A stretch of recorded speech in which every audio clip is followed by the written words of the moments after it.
And we welcome you back into Newsmax Now. Here, John Bachman with you. And what you're seeing right here is a live feed from a Boston courtroom following the conviction of Aaron Hernandez on first-degree murder charge, as well as another charge today. We just heard from Odin Lloyd's mother there on the stand testifying. This is before the penalty phase.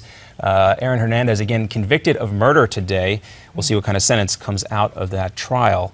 And also looking ahead to the sentencing phase, the punishment phase of the Boston Marathon bombing trial today. As we remember, 2 years ago on this day, when those two homemade bombs exploded. A lot going on in Boston today. Welcome back to Newsmax Now. Good to have you, John Bachman, joining us. Joining us also is our political roundtable. We've been talking about Hillary Clinton. Actually, we were talking to Alina Hernandez earlier about Hillary Clinton in the Scooby-Doo van. Yeah. Creating quite a buzz now that we have 4 contenders officially throwing their hat into the ring. I think we got a race, Miranda. Let's take a listen to some of the things Hillary Clinton said yesterday out on the campaign trail. The deck is still stacked in favor of those already at the top. And there's something wrong with that. There's something wrong when CEOs make 300 times more than the typical worker. I have this new granddaughter, and I want her to have every opportunity, but I want every child in our country to have every opportunity. And that's one of the main reasons that I decided to run.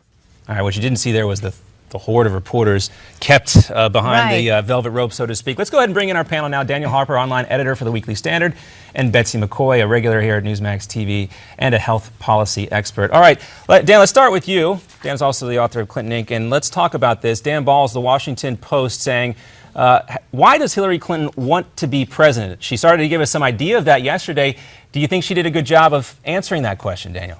Well, I think the honest answer would be unbridled ambition, but of course that wouldn't be too convincing to voters, right? So you have to come up with another rationale than just your own personal ambition and your own, personal success. People really don't tend to vote on whether or not one person wants to be president. They tend to vote rightly, I think, on whether or not that president might be good for themselves. So Hillary is working on her rationale, her public rationale. She's been encouraged by people like David Axelrod, of course, Obama's one of his former top political advisors, and many others to come up with something. And now she has, right? And she's coming up with, she's going to work for the everyday American, and that's what she's going to set out to do. And so that's why she's in an everyday town like she was in that small town of Iowa yesterday. So, Betsy, we have to ask you, is that everyday American approach working with voters, especially women voters? Was blah, blah, blah. I mean, anybody could have said those things. When you look at the range of Republican candidates who were offering specifics in their announcement statements, or even those who haven't announced yet, like Chris Christie going up to New Hampshire and doing a reform for Social Security, Americans aren't stupid. But Hillary Clinton clearly thinks they are, or she wouldn't be offering that kind of pablum to the audience. And these quick back and forths that she has with the media, I saw one yesterday on NBC. The disdain for the media is almost palpable in these questions. But I want to ask also about how this race is shaping up, because all the Republican candidates, they might have an advantage here because they can all run against Hillary Clinton. They don't have to run against necessarily anybody in their party at this point. In an interview with NPR, Senator Marco Rubio held up his record on immigration against Hillary Clinton, saying, quote here, "I've done more immigration than Hillary Clinton ever did. I mean, I helped pass an immigration bill in the Senate dominated by Democrats." Daniel, do you think that type of rhetoric from Rubio on immigration is going to work for him in the early stages of this race? Well, it might not help him on the Republican side of the ticket, but it's not a bad idea to show that he is able to work with Democrats and work across the aisle. That is true. Of course, it did help him. It hurt him a lot with the base, obviously. So it's very tricky. His stance on immigration, his relationship to immigration policy, I think, is going to be a minefield, and whether he's able to sort of survive it is hard. But he is right in I think in a deeper sense that it was actually a courageous move of Rubio to join the Gang of Eight and Schumer. It could have been dumb also. It could have been bad policy. It could have been all that. But he did put a lot on the line to do it. Hillary Clinton, if you look at her history as a U.S. Senator, as a First Lady, as a Secretary of State, she has very few times where she actually looks courageous in going after perhaps unobtainable legislation. One obvious example is Hillary Care, and that was in 1993, 1994. She never really tried ever since then. Perhaps it isn't a bad selling point, but it's very tricky and it's very complex. Dan and Betsy, let's take a look at Hillary's history, because Hillary is egging voters on to make history, but in fact, I would encourage voters to remember history, Hillary's history, and it was, as was just mentioned, her health care plan was the perfect example. It was an utter failure, and it set back the cause of health reform, her party's cause, for a generation.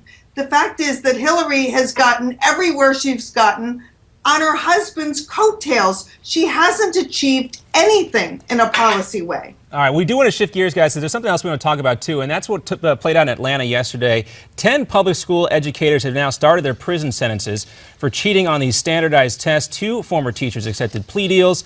But this judge yesterday, throwing the book at these folks, they were convicted on RICO statutes here, trying to teach to the test or trying to cheat on these tests to raise their own bonuses. A lot of folks would say this is a cautionary tale about Common Core. Dan, you think that's a fair assessment?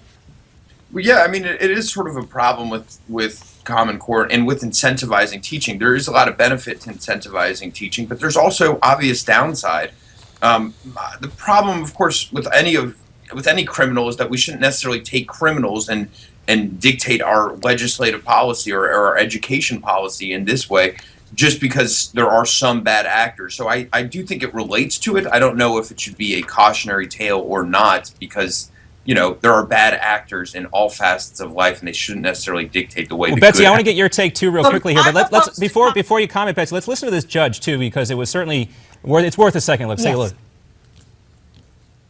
Ms. Sharon Davis Williams and Mr. Pitts were at the very top of this scandal, at the very top, and everybody in the education system and APS knew that cheating was going on, and your client promoted it. That's where we are. She's been convicted, and she's at the top of the food chain. At the top of the food chain. Also, Beverly Hall, who was really the mastermind behind all this, she died of breast cancer before any charge could be brought. But go ahead, Betsy. I want to let you wrap up here. Well, I'm opposed to Common Core. It's not about standards. It's about content. But this has nothing to do with Common Core, because, in fact, testing is a good thing to hold teachers accountable for what they are able to teach their own students in the classroom.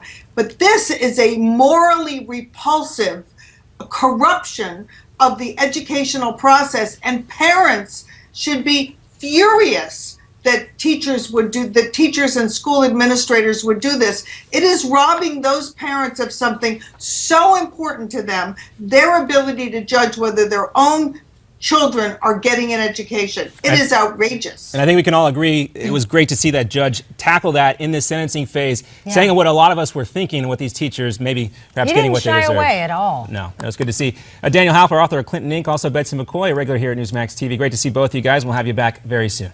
Thank you. And coming up right here on Newsmax Now, we're going to sit down with Congressman Ted Poe and Diane Black. What they are doing to combat the Obama administration's gun grab, all that and more coming up right here on Newsmax Now.